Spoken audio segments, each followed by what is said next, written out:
அனைவருக்கும் வணக்கம். Pre market அனலைஸ்ல எந்த ஸ்ட்ரைக் எப்படி இருந்தால் என்ன நடப்பதற்கான வாய்ப்புகள் இருக்கு அப்படிங்கிறத பார்க்கலாம். இது மேக்ஸ் அடிப்படையில் நம்ம பயன்படுத்துறதுங்க. நாம் வந்து மார்க்கெட்டை news, open interest, price action இதெல்லாம் எதுவுமே பார்க்க மாட்டோம். மேக்ஸ், அந்த மேக்ஸ் கால்குலேஷனில் வரக்கூடிய வேல்யூ, அதுக்கான ரூல்ஸ். இப்போ நான் யூடியூப்ல கொடுக்குறேன் இல்லையா தினமும் லெவல்ஸ், அதெல்லாம் வந்து ஒரு சும்மா ஒரு ஒரு ஒரு ட்ரெண்டுக்காக மட்டும்தான் பார்க்குறோமே தவிர அதை வைத்தெல்லாம் ட்ரேடே பண்ண மாட்டோம் நம்ம. புரியுதுங்களா? அது ஏன் நடக்குதுங்கிற ஒரு சிந்தனை உங்களுக்குள்ள வரணும்.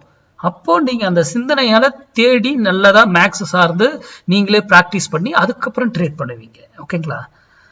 அதனுடைய நோக்கத்துக்காக மட்டும்தான் இந்த வீடியோ போடப்படுது, வேற ஒரு நோக்கம் கிடையாது. நான் எப்பவுமே எந்த ஒரு ஸ்ட்ரைக்கும் வாங்குவீங்கன்னு சொல்லவே மாட்டேன். நிஃப்டி என்ன டைரக்ஷன்ன்றதுக்காக மட்டும்தான் இந்த வீடியோவே. இந்த லெவலில் வச்சு நிஃப்டி டைரக்ஷன் நம்ம சொல்றோம், அவ்வளவுதான், சிம்பிள். ஓகேங்களா? சரி, வருகிற 6ஆம் தேதி நம்மளுடைய பொசிஷன் கிளாஸ் துவங்குதுங்க. அதுக்கான டீட்டெயில்ஸ், டாபிக்ஸ் எல்லாமே எனக்கு மெசேஜ் பண்ண உங்களுக்கு அனுப்பியிருக்கேன். இந்த கிளாஸ் வந்து இன்வெஸ்ட்மெண்ட்டுக்காக, ஆப்ஷன் பையிங் இதை வச்சு பண்ணக்கூடாது, இன்வெஸ்ட்மெண்ட்டுக்கான கிளாஸஸ். ஓகேங்களா?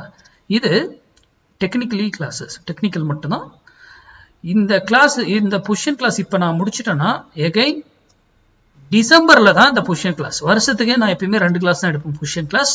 மறுபடியும் டிசம்பர்ல இருக்கும் அடுத்த பொசிஷன் கிளாஸ். அதுக்கு இடையில இருக்கிறதுக்கு வாய்ப்புகள் குறைவு. ஓகேங்களா? சரி, இன்னைக்கு ஃப்ரைடே கரெக்டுங்களா? ஃப்ரைடே நம்ம சேனலுடைய ஸ்லோகனை என்ன? மண்டே ட்ரேடை மிஸ் பண்ணக்கூடாது, ஃப்ரைடே ட்ரேட் லாஸ் பண்ணக்கூடாது. Very very important. அப்போ அது ஏன், எதுக்கு அப்படிங்கிறது சிந்திங்க உங்களுக்குள்ள. முதல்ல ஃப்ரைடே ட்ரேடு மஸ்ட், லாஸ் பண்ணக்கூடாது. அப்போ எவ்வளவு பர்ஃபெக்டா பண்ணணும், என்ன டைமிங்ல பண்ணணும்ன்றதெல்லாம் இருக்கு. Option pier timing very very important.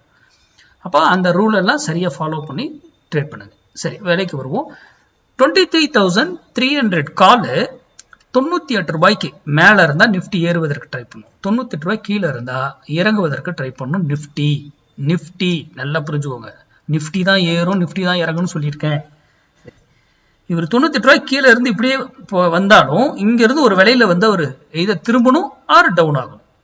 அல்லது மேல போனாலும் ஒரு வேலை போயிட்டு திரும்பணும், ஆறு டவுன் அப் ஆகணும், டவுன் ஆகணும், ஆறு டப் பண்ணணும். அப்போ இதே போல அவர் 1000 பாயிண்ட்ல 2000 பாயிண்ட் ஏறினாலும் 1000 எப்படி ஏறுவாரு இறங்குவாருன்ற மேக்ஸ் நமக்கு டோட்டலி நம்ம கையில் இருக்கணும்.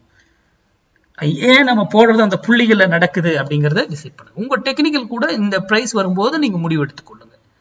நமக்கு இந்த பிரைஸே வரலனாலும் நம்ம ட்ரேட் பண்ணுவோம். யூடியூப்ல போடுறதுனால டைரக்ஷனுக்காக மட்டும்தான் இது கொடுக்கப்படுகிறது. ஓகே, நன்றி, வணக்கம், வாழ்க வளமுடன்.